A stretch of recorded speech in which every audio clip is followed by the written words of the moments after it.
नमस्कार। दिन भर की बड़ी खबरों में आपका स्वागत है। मैं हूं आपके साथ आराधना।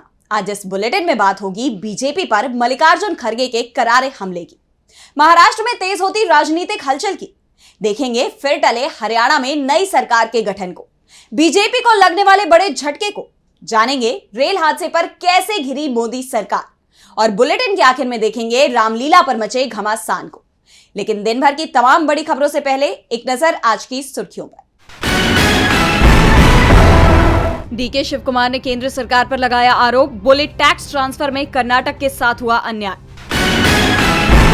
महाराष्ट्र में विपक्ष के नेता विजय वडेट्टीवार का बड़ा बयान, कहा बीजेपी अंग्रेजों की बांटो और राज करो की नीति को मानती है। मोहन भागवत का बयान भी यही दिखा रहा।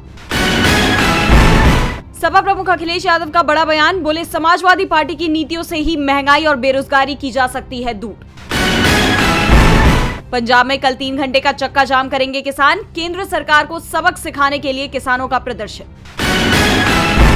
ये तो थी सुर्खियां। अब बात आज की सबसे बड़ी खबर की। हरियाणा चुनाव के नतीजों को लेकर कांग्रेस अध्यक्ष मल्लिकार्जुन खड़गे का बड़ा बयान सामने आया है। उन्होंने सीधे तौर पर पीएम मोदी को अपने निशाने पर ले लिया है, तो साथ ही आरएसएस प्रमुख मोहन भागवत के बयान पर भी करारा पलटवार किया। उनके इस बयान ने सियासी गलियारों में चर्चाओं का बाजार गर्म कर दिया है।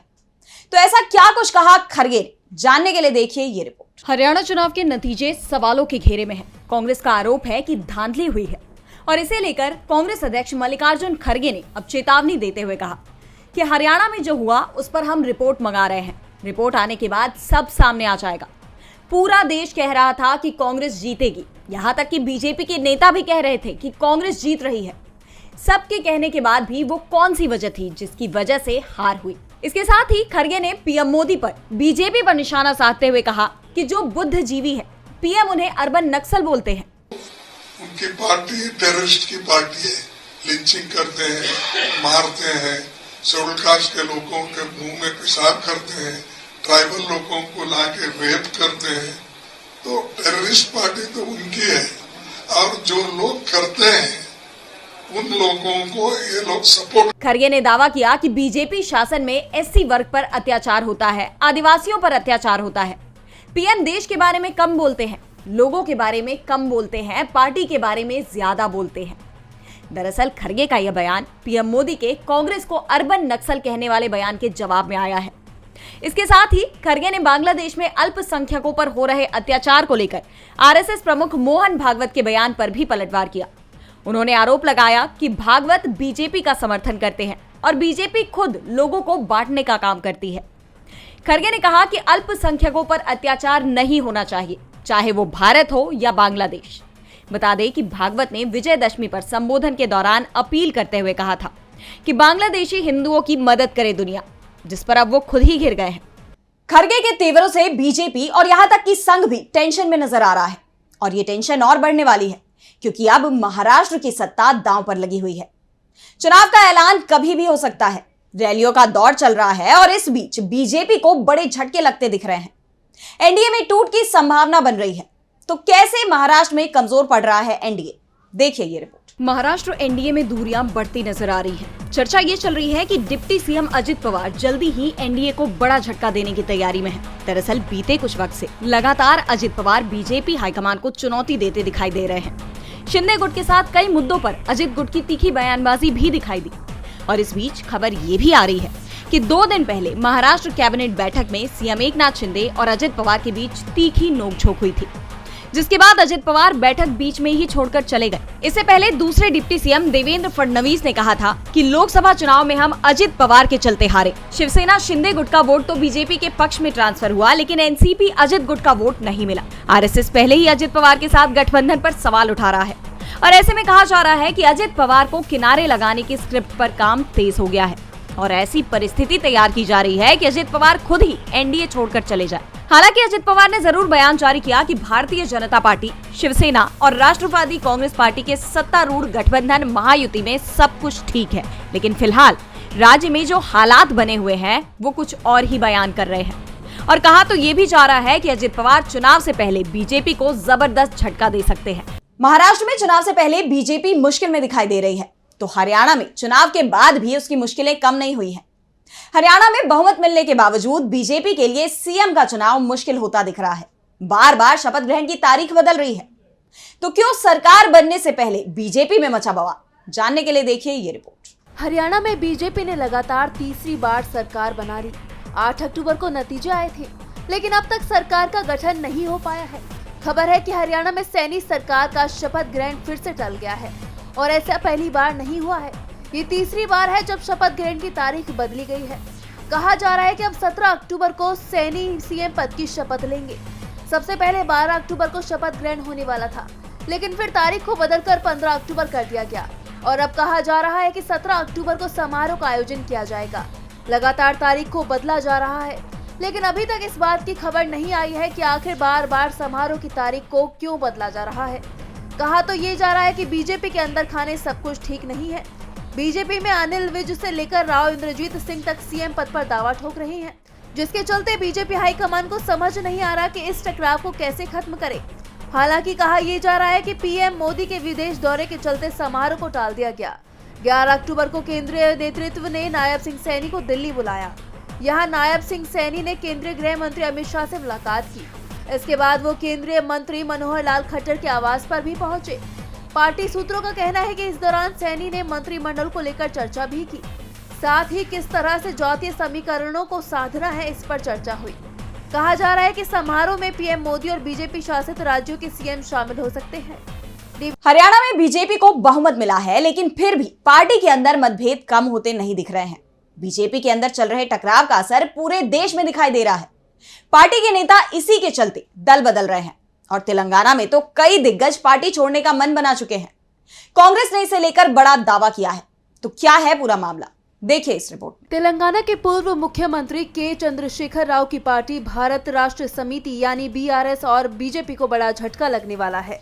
तेलंगाना प्रदेश कांग्रेस कमेटी के अध्यक्ष महेश कुमार गौड़ ने बड़ा दावा किया है। महेश कुमार गौड़ ने कहा कि बीआरएस और बीजेपी के कई विधायक कांग्रेस के संपर्क में हैं और दिवाली के बाद उनके कांग्रेस में शामिल होने की संभावना है। उनके बयान ने सियासी गलियारों में हलचल तेज कर दी है। गांधी भवन में मीडिया से बात करते हुए महेश कुमार गौड़ ने कहा कि कुछ आंतरिक कारणों से नए विधायकों को स्थायी रूप से रोका गया है। बता दें कि तेलंगाना में पिछले साल हुए विधानसभा चुनावों में मिली हार के बाद से ही बीआरएस पार्टी की मुश्किलें कम होने का नाम ही नहीं ले रही हैं। कई नेता अब तक पार्टी को अलविदा कह चुके हैं और अभी ये सिलसिला थमता नहीं दिख रहा। और अगर अब महेश कुमार गौड़ का दावा सच साबित होता है तो ये वाकई में बीआरएस के अस्तित्व को खतरे में डाल सकता है। तो वहीं बीजेपी भी कमजोर होती दिखाई दे रही है।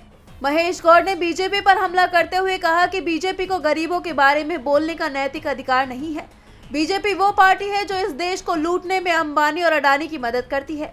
बता दें कि लोकसभा चुनाव के बाद से बीजेपी कमजोर पड़ती दिखाई दे रही है।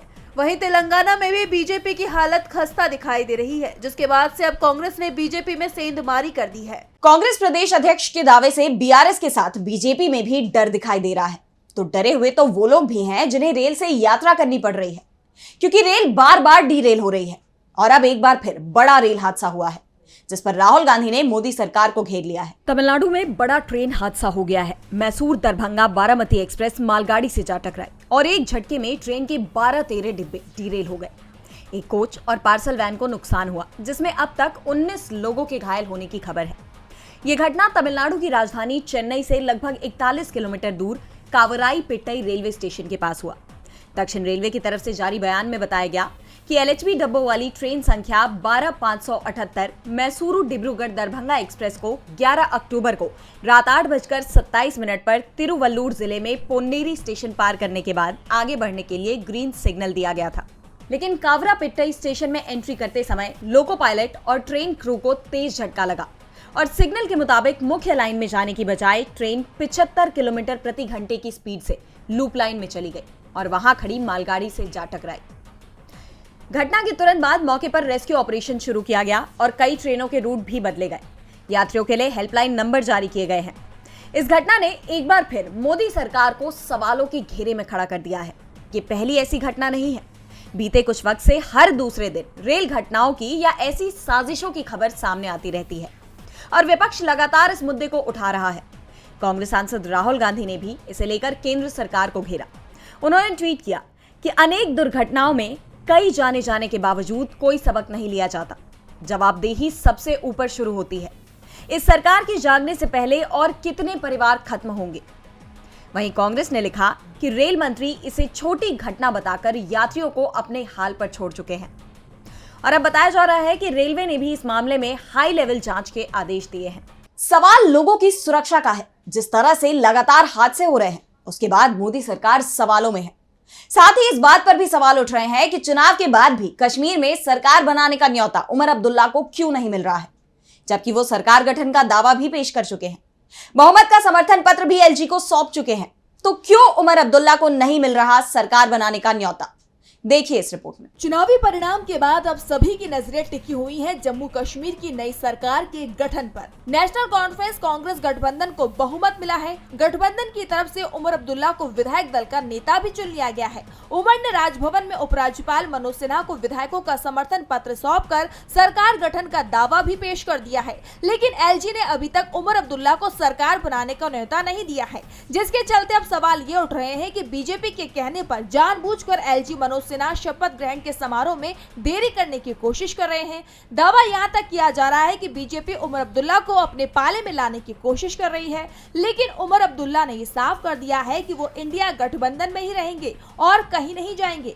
फारूक अब्दुल्ला तो यहाँ तक कह चुके हैं कि जिस दल को अपना अस्तित्व मिटाना होगा वो ही बीजेपी के साथ गठबंधन करेगा। चुनाव परिणामों में भी साफ हो गया था कि जिन दलों ने बीजेपी का साथ दिया था वो साफ हो गए हैं।